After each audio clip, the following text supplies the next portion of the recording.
abatsika ny tokantrano manaraka ny meteo amizao ariva izao alatsinainy andro tiny mazatra dia ny fironana amin'ny akapobeny avy hatrany no atolotra aloha zany amin'ny akapobeny amin'ity herinandro ity dia ny fandalovana front na le andehanao tsy Madagasikara misesisesy zany no tena namarika azy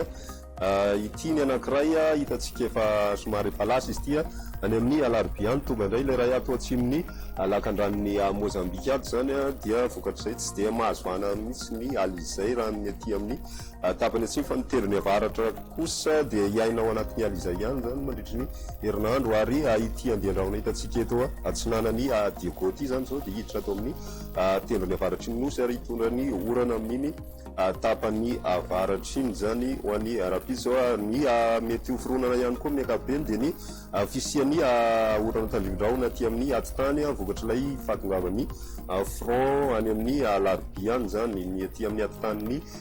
faritany Fianaratsoa sy ny aty amin'ny faritany faritry melaka aty zany ny mahazo an'izay orana miendrika tandrivondraona zay ny ilany atsinanana dia mandraona ny andro amin'ny akapobeny ary mety ahitana ny orana tandrivondraona ihany koa indraindray ny maripana mifandraika amin'izay ihany koa dia ny hatreo amin'ny valo ka hatramin'ny 20 degré zany maripana eto Madagasikara amin'ity herinandro ity ny ambany indrindra zay ny ambony indrindra kosa dia 20 ka hatrany amin'ny 430 degré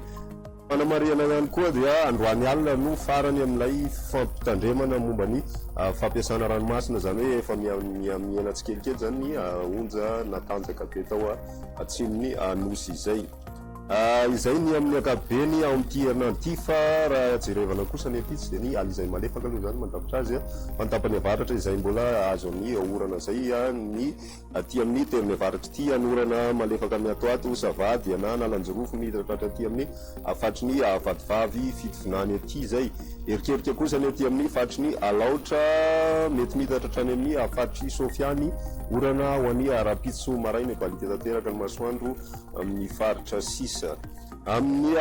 tombana ho an'ny rapitso ariva kosa indray dia itoetrany miorana amin'ny teny avaratry ny nosy zavady ana sofia nalanjorofo ary mihitatratra aty amin'ny faritra atsimo atsinanana anorana tandrivondraona kosa ny aty vadivavy fitovinany aty amin'ny takariva kosa hitantsika orana ny aty amin'ny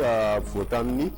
vakinakaratra sy amoromania ary aty amin'ny fatry ny otomatsiatra aty zany ny heritrandro mety mbola mitoy amin'iny fatry ny aloatra mangory iny maina ny andro amin'ny faritra sisa amin'ny akapobeny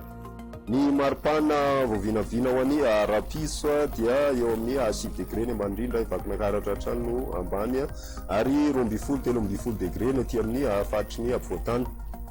ny morontsiraka kosa tsy dia miova firy ny maripana ambony indrindra kosa indray ho an'ny rapiso dia ny aty amin'ny voatany zany zao 13 ka hatramin'ny 15 degré ny maripana ambony indrindra ny any amin'ny morontsiraka andrefany iny zany no mafana satria mahatratratra any amin'ny 30 degré ny any boeny any ho an'ny rapiso zany izay ny toviana kosa ho an'ny tanan-dehibe ivelany Madagasikara dia ibalika tanteraka ny andro any Paris sy Johannesburg andraona kosa ny andro Nairobi amin'ireo nosy manodidina ny Madagasikara kosa indray hitantsika ona tandrivondraona any Maurice, Seychelles ary La Réunion Mayotte sy Comore kosa dia ifandimby ny rahona sy ny masoandro ho an'ny rapiso izay no masaka azy naroso tamin'ity andro alohan'ity manasanao anaraka ny fandarana meteo hatrany veloma tompoko